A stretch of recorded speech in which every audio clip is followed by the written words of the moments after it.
Okay, good evening. Good evening and welcome to the interim board meeting of the Board of School Directors of the School District of Springfield Township. Could we all stand for the Pledge of Allegiance?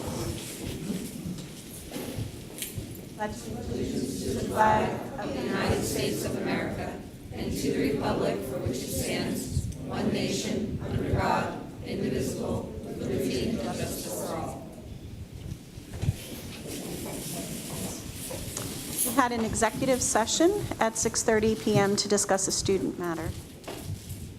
A reading of the mission statement.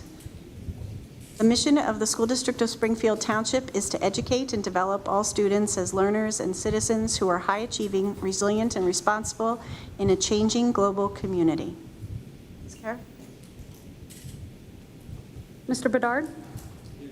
Mr. Chapman? Here. Ms. Jordan? Mr. Lapidus? Here. Ms. Nelson? Here. Mr. Rayer?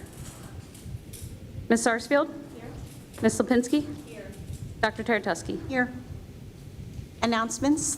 The board, at its discretion, may videotape all or any portion of the public board meeting, subject to the limitations set forth in Policy 006.2, Broadcasting of Meetings.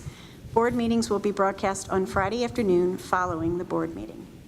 Are there any public comments on agenda items? Excuse me, do you have a handout with the agenda items? I don't know what they are. The agenda's up here. Over there? Mm-hmm. Thank you. We didn't know. In the book. And it's hard to hear you, too. We're way back. Oh, I'm sorry.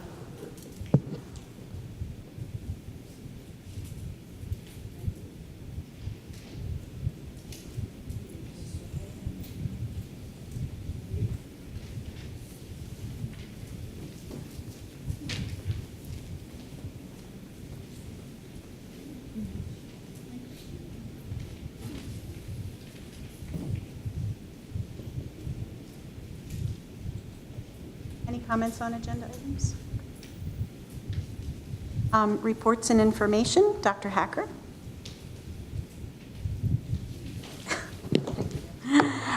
Thank you, Dr. Taratuski. First of all, I do want to announce that Mr. King, who is normally our board secretary, is ill this evening, so Emily Kerr is filling in that role. So thank you, Emily, for doing that for us this evening. Just a couple of brief announcements before we get to the matter of hand. First of all, we are very happy to announce that our girls softball team won 6-1 today. And they will be going to the state quarterfinals next week on Thursday. So congratulations to our girls softball team. They're just plugging along and doing a great job, and we're all very, very proud of them and their accomplishment. I also want to announce that our next two board meetings, our June 19th board meeting, as well as our first board meeting on the first Tuesday in August, will take place in the middle school library due to construction, which will beginning in force right after high school graduation. High school graduation is next Wednesday evening at 6 p.m. We're all looking forward to it and hoping the weather is a little bit more stable than it is this evening. We also have our 5th grade moving up ceremony next Friday at Erdenheim, and our middle school 8th grade promotion ceremony is the following Friday, June 15th at the middle school. So now to the matter at hand, which is honoring Mr. Wayne Johnston. So please bear with me, but when I was looking through Mr. Johnston's personnel file to get the skivvy on this man and his years of service in our district, there was so much in the file that was ripe for my sharing with everyone that I took several notes. So I'll try to make this really, really quick if I can. So Wayne's original application for employment in our school district was on January 14th, 1983. He was hired as a mechanic, and on his original application, he listed these as his skills, which made him a prime candidate. He was familiar with the surrounding area, always a good thing in transportation. He can always get in bad weather. He's cost conscious, and he had a state inspection license. So the powers that be saw fit to hire Wayne, and 2 years later, February 12, 1985, the board actually approved Wayne as the Director of Transportation. The following is a list of accomplishments since his approval as Director of Transportation. It's pretty amazing when you see this guy's contributions, not only at the local level, but at the state level. In 1987, he was elected to the board of the Pupil Transportation Association of Pennsylvania. In 1989, he was unanimously voted in as a member of the Fleet Maintenance Association of Philadelphia, representing fleet managers in the Philadelphia area, a position he maintained through 1996. In 1991, he was awarded a $135,000 grant for the United States from the United States Department of Energy, and he bought the first 100% methanol-powered school bus ever built. And he actually drove it back from the factory in Indiana here to Springfield Township. He's done numerous presentations for the Pennsylvania Association of Business Officials, including in spring 1992, a fascinating topic, I might add, alternative fuels of the 90s. He did the same presentation again in 1993, and then again in 1992 as a member of the PASBO Transportation Committee. He wrote another fascinating article entitled "The Clean Air Act Amendments of 1990 and School District Transportation." I apologize for not having copies for everyone on the board. That was written for the PASBO Report, a publication that PASBO issues monthly. As a member of the Mechanics Information and Technical Training Service, he did seminars in Pennsylvania, New Jersey, Eastern Ohio, and West Virginia. He won one of 6 PASBO Awards of Achievement. In 1995, he wrote another paper entitled "Methanol Use in School Transportation: An Expedition Through the Mindset of America" for the Society of Automotive Engineers, which was also presented at the Future Transportation Technology Conference and Exposition in California in 1997. In 1996, he won the Pinnacle of Excellence Award from the American Association of Business Officials. He was the first school transportation director to win this award and the first from the state of Pennsylvania. And here he is in the write-up from ASBO about winning that award. Each board member has a copy. In 1999, in the January-February edition of School Bus Technician magazine, he was a featured columnist in the Ask the Pros section, responding to a question on everyone's mind about hub-piloted wheels. July 2000, unfortunately, Wayne suffered a very serious auto accident. He actually was pronounced dead on the operating table, and yet he continued that summer to work from home doing bus schedules and summer payroll timesheets. He obviously recovered rather quickly, fortunately for all of us and for him. In 2003, he was elected president of the Pupil Transportation Association of Pennsylvania. He served as its president from 2005 to 2007, 2010 to 2012, 2014 to 2016, and then again last year in 2017. He also served as chairperson of the Pennsylvania delegation in Missouri in 2010, appointed by PennDOT, and was appointed to that same panel in 1990, 2000, and reappointed again in 2005 and 2010. In 2009, he helped to negotiate and help us to craft the first joint services agreement with Upper Dublin, which we have still entered into with Upper Dublin School District. He's earned his school bus driver coordinator certification. He served as head of the Pennsylvania Transportation Supervisors Association. This past year, he was nominated for the PASBO Gary E. Reeser Memorial Award, and he was recommended by many of his colleagues here, including myself and Ken King, and in other districts as well. The letters of recommendation were outstanding. He helped to write the book, so to speak, helping with State Chapter 171 Task Force to develop school bus construction standards. He was appointed by PennDOT to rewrite the school bus training manual for the state of Pennsylvania. And outside of Springfield Township, the state of Pennsylvania, and the country, when he's not busy doing all of those other things, he worked the time trials and race day at the Indy 500 race from 1990 to 2000. He at one point worked a second shift for a concrete manufacturer to repair their trucks at night. He was recruited as a coach for a semi-pro baseball team, the Glenside Hawks. He coached Little League for Horsham. He, until this day, works with the cooking staff, exploring menu options and making recommendations, and serves as the maitre d' at Sin Sin Restaurant in Chestnut Hill. He enjoys, of course, riding his motorcycle, and he raised two wonderful sons, Brad and Steve, and they and their families have two grandchildren for Wayne to enjoy.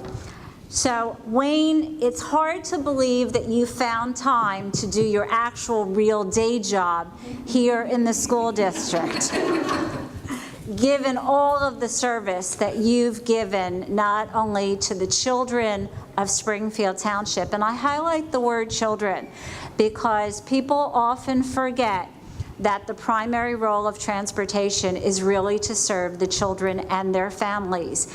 And never has that been brought more home than in two examples I can think of. Every year for numerous years, Wayne has hosted a kindergarten opportunity for new children coming into the school district to go down to the bus garage, ride the school buses, get to meet himself and other personnel down there. And some of you are nodding because your own kids went through that. And that was something that Wayne brought to the school district. The other example, Wayne invited me to come up and watch him at work in Pennsylvania last year in his role as head of the transportation supervisors. And one of our parents, Channel 6 newscaster Tamala Edwards, was also a featured speaker at that conference. And Tamala got up and spoke about what it meant as a parent to know that her child could get on the school bus, be lovingly attended to by the bus driver, and know that the child was in safe hands. Wayne, that's your work. That's what you've done with the crew of people, many of whom are here this evening to honor you. You have ensured that your crew of bus drivers are the first friendly face that kids see in the morning, and basically the last friendly face from the school district that they will have contact with until the very next morning. It's one of the most important jobs in our school district, and you've done a fantastic job of operating that bus garage for the past 35 years. So it's our pleasure to honor you on your retirement. You will be sorely missed. We know you've done a wonderful job mentoring Nate, and we look forward to Nate picking up the reins. Nate, we hope you're here for 35 years to ensure us the same level of stability. You've got your work cut out for you in terms of equaling some of the things that Wayne has done, but we know you're going to bring your own initiatives into the district, and we look forward to seeing that.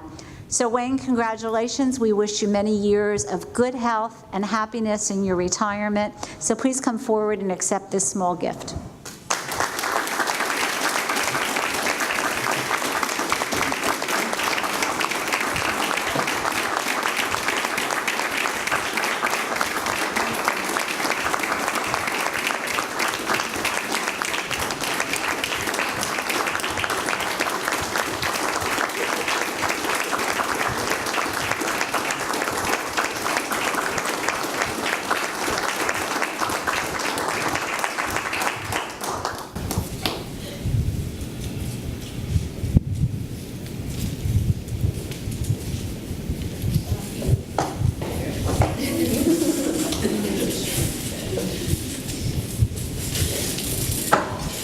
Simply put, none of this is possible without people like this. Throughout, no matter what I was doing, the staff that I employed made the service possible. 35 years doesn't seem like 35 years. I didn't have either son when I started here. How are you? So, It's been an interesting ride. I know with Barbara, who called me at 9:15 on a Monday night and said Dick Shupp wanted to see me a second time. And I thought, wow, I thought I blew my first interview. And that made it possible that with the team that was in place and then hiring Joe and Tommy, which were two residents that I didn't realize that met each other when Joe was trying to steal gas out of Tommy's car in high school parking lot. But they've been there for that period as well, and then going after the people that I thought were the best suited to do the job in the township. But with each of the adventures, and yeah, sometimes I wondered how I had time to be here because I know I get a phone call, and Barbara got a phone call one night late, wondering why I wasn't where I was supposed to be in the middle of the country. She thought it was the bus dealer and gave him a hard time. And I simply said to the individual, well, my stuff didn't arrive, and he said, well, it'll be there next day FedEx. And I left Friday morning to go out to time trials. So that was just a weird experience, and the fact that it's carried on till today. And we do a lot of stuff with propane work with Ralph Racing now, and it's just being at the right place at the wrong time that got me involved in all this stuff. And since it's weird to walk into a Chinese restaurant for someone that doesn't speak Cantonese or Mandarin and be able to communicate, no, I don't want it made that way, you need to change this, and get that through. And it has really panned out that, I've gone to their cooking competitions with them and everything else. So it's been an experience all the way around, but it's all based on what I've learned in the district, who I've gotten to work with at the district, and 10 superintendents and 10 business managers I've had to educate about school transportation. But it's all about all of you and the parents and working with them and their kids and watching, I guess it's 3 generations go through now. Because I know I bussed Barb's daughters, and I have now bussed her daughter's daughter. I don't think they're expecting anybody yet, but it's interesting when you're at kindergarten day when parents come in and say, well, my mother, and they have a kindergartner, and then it's gotten to the point of, my grandmother, and I'm like, whoa, maybe I have been here too long. But no, the experience and the pleasure is all mine, because it has been a pleasure to be here. Thank you.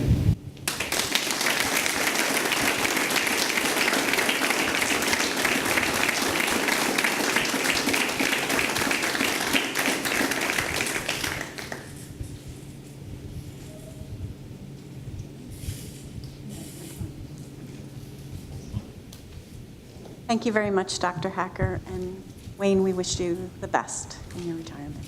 Thank you. All right, new business. Item 1.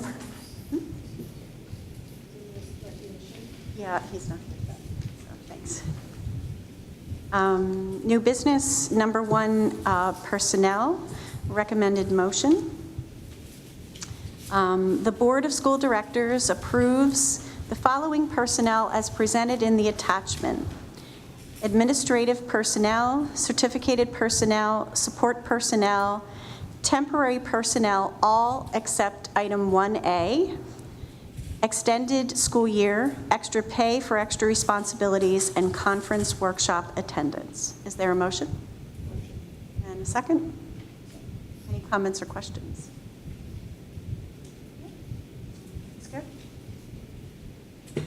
Mr. Bedard? Aye. Mr. Chapman? Aye. Mr. Lapidus?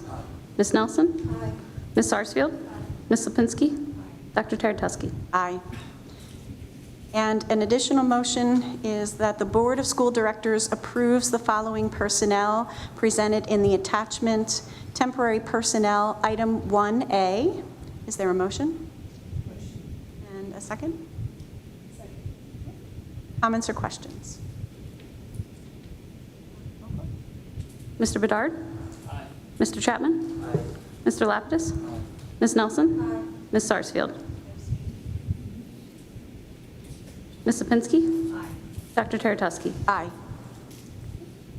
And for the remainder of the agenda, since there are a number of items, the items consist of primarily end of the school year business.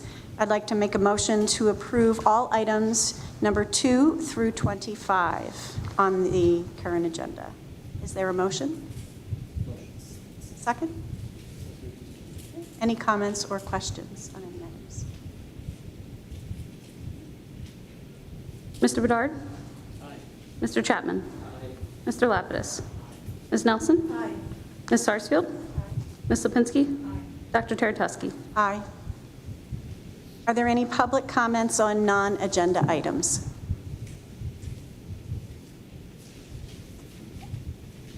Yes, you're welcome to. Are questions permitted at this point? Yes, sure. Come on up. Get a chair. I'm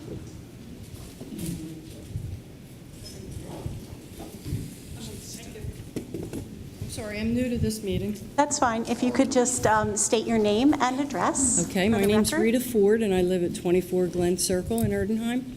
Thank you. And I'm here because the neighbors online discussion group brought up a topic that they said was recently in the newspaper about the school board looking for authorization for incurrence of non-electoral debt, resulting in what looks like a very large bond issue, about $43 million. And in trying to understand this, maybe you all can help educate me as a member of the community. It looks like they were saying that this level of debt would be incurred and put on the book, so to speak, so that if there is a change with the law that's pending in Harrisburg about switching property tax income to sales tax and income tax instead of property tax, that incurred debt would be excluded from future consideration as an exemption. So it's a little vague to me, but they said, well, the school board knows about this and can probably explain it and help us understand what's this level of debt and how will it affect our school taxes, because we're very, very concerned Absolutely. about the taxes. Absolutely. I was only at one other meeting here, I think when Dr. Hacker talked a couple of years ago about the big projects that are going on now, and millions of dollars on fields and changing of entrances and so forth. So anything related to our tax increases, I really would like to hear how you can educate me on that. Okay, thank you very much. We do appreciate your comments, and you are right, there have been several bond issues. Dr. Hacker is going to address, I'm sorry, Dr. Hacker will address that. Okay. There were bond issues. A lot of them are related to our recent construction projects. So Dr. Hacker, if you could just share that information. Thanks. So you more or less hit it right on the head. The projects that you mentioned, including the fields, the construction of a new auxiliary gymnasium, the building of our new elementary school, changing the entrance into the high school, all of that is being financed through the issuance of debt. There are 4 separate bonds. One which was already taken out, that was for $10 million. The second one for, it's a parameters motion that was just approved for approximately $45 million, and then 2 more also for $10 million apiece. All of the debt payments. That's a total of? The total of about $75 million over the next 20 to 30 years. I forget the length of time for each of them. Generally, when debt is incurred, it is for a significant amount of time, so that the yearly payments are actually folded into the budget. So for example, for next year's budget, 2018-19, and you're welcome to come, I'll be doing my end of year budget presentation at the next board meeting. We actually have built that debt payment, as we do every year, even with debt that we're paying off from many years ago. Those debt payments are actually built in as a line item in the budget every single year. So the current debt that we are paying has been incorporated into next year's budget. And just like in the recent past, it hasn't meant any more of a tax increase than what taxpayers have been used to in the past. So for example. Okay, you could back up on that one. Okay, so in other words, for the past. Because it goes up a lot every year. So what it goes up has been stable. It usually hovers somewhere between 1.9 and 2.5%, which is the allowable Act 1 index in the state of Pennsylvania. It's based on, that index is based on a number of economic factors, and it's set every year by the state. We are not technically permitted to go above that tax increase level that is set by the index. So for example, this year, the rate is 2.4%. Our tax increase will be 2.08%. So we're well below that Act 1 index. And we've done a very good job over the past 7 years of actually maintaining a consistent tax increase of approximately 2%. Sometimes it's been a little bit lower, sometimes it's been a little bit higher, but it's generally leveled off despite increases in costs at around a 2% increase. By doing that, that way we ensure that instead of not having any tax increase one year, but the next year we have to go out for a 5 or 6%, we keep it fairly level. So the debt is actually built into the budget.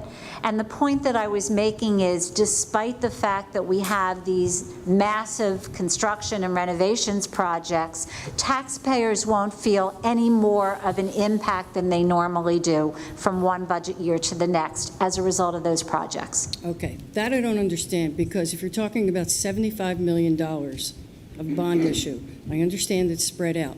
If those expenses were not incurred, how could the tax increase still be the same? $75 million. The $75 million, the fact that it is spread out over such a significantly long period of time is very important, because what it means is the principal and the interest that is incurred actually reduces the impact of that each year that the debt is incurred for the length of the bond issue.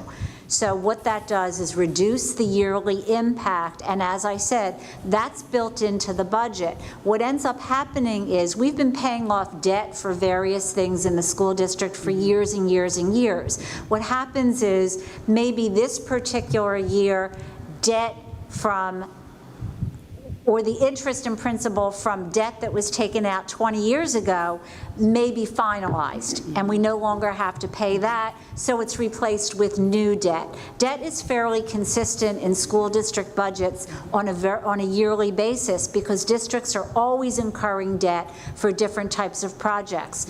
They don't have the money simply to fund building a new elementary school in their budget, so they have to incur debt. So when some debt ends, new debt begins. I understand the concept. Thank you for that. My point is, if you don't incur a $75 million expense, you can have the same level of debt every year. It would be less. You wouldn't have to raise taxes. Seniors in this township are suffering with tax increases for our properties, mostly from the school taxes, but also the property taxes, the county. It's just unbelievable. And for what this money is being spent on, I'm sorry, the fields that have to have a certain kind of a turf so the kids have a competitive advantage. That's what I heard at your last meeting. Improvements to the swimming pool. A brand new school for kids for grades K, 1, and 2. It seems really excessive. I mean, who approves all this? I mean, does it come to us as the taxpayers? I don't remember getting a chance to vote on it. It seems excessive. That's my concern. And I understand that, and that's why we hold many community meetings to try to apprise the public of what the needs are and what we see in terms of, for example, injuries to athletes. We don't want our kids injured when they're walking on a track that's falling apart, where they can trip over something that's lying in their way. So we try to vet all of the things that we propose. We have a property committee of the board. We also have a finance committee of the board, where the board members who are on those committees really take a very detailed look, and they don't necessarily approve everything. Well, who approves it ultimately? Do the citizens have any part in this? Ultimately, it is a board decision to move forward with making these decisions. And who's the board accountable to? To taxpayers and the residents, well, then I yes. vote no. Seriously, who? We're elected. You're elected, right. And you're not accountable to someone on a state level? Other than following guidelines on the regulations that we have to follow in terms of anything that guides how you go about doing your construction. We're accountable to the township for stormwater management and for compliance with local regulations, but other than that, the board, again, they're elected officials who represent taxpayers, and of course, there are many diverse viewpoints from many different taxpayers as well. There are. I'm sure there are. Yep. Most of my neighbors don't know anything about these meetings, and I frankly didn't till recently either, because we don't receive any emails. There's no listserv for any of us. I don't know if that's something you can address, because people just don't know, and therefore they can't voice their opinion. When it comes time for elections, they'll vote for you good people based on your reputations. People don't know these details. We actually do have a listserv, and we actually have a large number of people who have signed up for the listserv, and we Wow, send how out do you get on information about the meetings. We advertise the last community meeting in the Springfield Sun as well as the Enterprise. We do that for all the meetings that we have, and we also advertise them, and we put the videos on our school district website. The listserv, how does one get on that? All you have to do is email me with your information, and I'll make sure you get on it. Okay, but the general public would know about this how? From We've the put that in the newspaper as It's in well. the newspaper? Yes. Okay, all right. And all these meetings are televised and broadcast on local television. Yes. And all of the agendas and announcements of meetings for Mhm. any of our committees, interim meetings or formal meetings are all on the school district website mhm. under board, and Right. you can access any of the minutes, presentations, Right. anything that's been And the discussed. meetings Okay. are public. And everything is public. Under the public property meetings, you can come to the Yep. Okay. Are these items all final? This $75 million and all these expenses, is there any room for movement on this? Because I think it really is. No, the projects are Excessive. well underway at this point. Okay. As far as pending for the next project, next coming up, anything in the pipeline that we should be aware of? Not that hasn't already been decided upon. Not other than that? We Okay. always do. I will tell you, just like taxpayers need to provide upkeep on their own homes, whether it's their boiler system or the air conditioning system or getting a new roof, we always have capital projects Absolutely. that I we work understand on, primarily over the summer. And those, again, are usually built into the budgeting system and so Of course, I forth. understand that. And your example of a child tripping and falling on turf that's not maintained, I get it. I mean, that's really important. But having a certain kind of turf so these kids can be competitive with private schools, I'm really offended by that kind of a statement. I mean, I think that's above and beyond what's reasonable for a public school district. This is not a private school system, and to incur that kind of a debt when there are retired people who really have to move out of the district because they can't afford the property taxes anymore. And I just get the sense that you guys are a little tone deaf to it. I'm sorry, I don't mean to be insulting, but you're coming up with good explanations for, how it's publicized and all that, but do you get a sense what the magnitude of this is for the average homeowner? We do. Do? And I think the board respects that, and I can tell you that the majority of the board members sitting in front of you have attended all of these public meetings, and they've heard many comments such as yours. Right. But you again, still there are feel many it's- diverse viewpoints, and certainly parents with children in the district who utilize the facilities, who travel to other school districts that have many of these facilities and utilize them for the same reasons, want to see the same facilities for their children in our schools, and are willing to pay for them. We understand it's an expense. I don't think the board enters into these decisions lightly.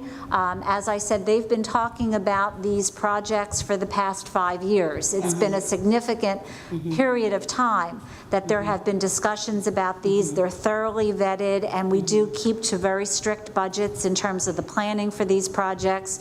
Many of the things that we're doing are balanced by many things that we've also opted not to do because of cost. So the best that I can do to assure you, and I know it doesn't change the perspective necessarily, is that they're entering into these decisions with their eyes open and really trying to take into account the many opinions and perspectives that they are used to hearing from. Okay, well, thanks for the explanation. I will certainly spread the word in my community for my neighbors to get more involved and Please, learn I more mean, about the we would issues, appreciate because that, absolutely. perhaps when you hear from a more diverse group of people, especially seniors, I'm sure you hear mostly from parents, which makes sense. You know, their children are in school, but, you know, we're supporting this system too, and have for years. I will So tell it's- you that, interestingly enough, many of the meetings that we've had over the past 2 years have been attended by senior citizens like yourself. We particularly have heard from a large contingent of individuals whose homes are near where the new elementary school will be built and who back up against the new stadium or the new turf field. So we have heard from a number of people, and they've asked a number of excellent questions and have shared their concerns with, again, the many board members who have attended these meetings. So they're certainly not, the concerns are not falling on deaf ears. Right. Okay, thank you all. Thank you. Thank you very much. Dr. Hacker, I'm sorry. Yes, sir. The lady's first question, if you don't mind addressing that, whether the bond issue is linked to the tax changes, I just wanted to be out in the public. I'm not really familiar with what the specific recommended changes are, so I'm not sure I can answer that at this time. No, I guess the point is that the bond issue has nothing to do with any tax changes that may... Oh, not in terms of, yeah. Yeah, it's specifically for the projects. Yeah, the property tax issue that, what I know about the property tax issue that has arisen, and it seems to come around every so often, gain some traction, and then it disappears, is replacing the property taxes with an alternate means of raising funds that would be distributed to school districts, such as increasing the sales tax or income tax in the state of Pennsylvania. That's the one that most of us are most familiar with. That has been proposed. I think the challenge with that is that people felt that that might be an unfair burden on some people who would be more inclined to spend things on which there would be a sales tax, or for certain families that would have to pay a higher income tax. So far that really has not gained a significant amount of traction recently. Any other comments or questions?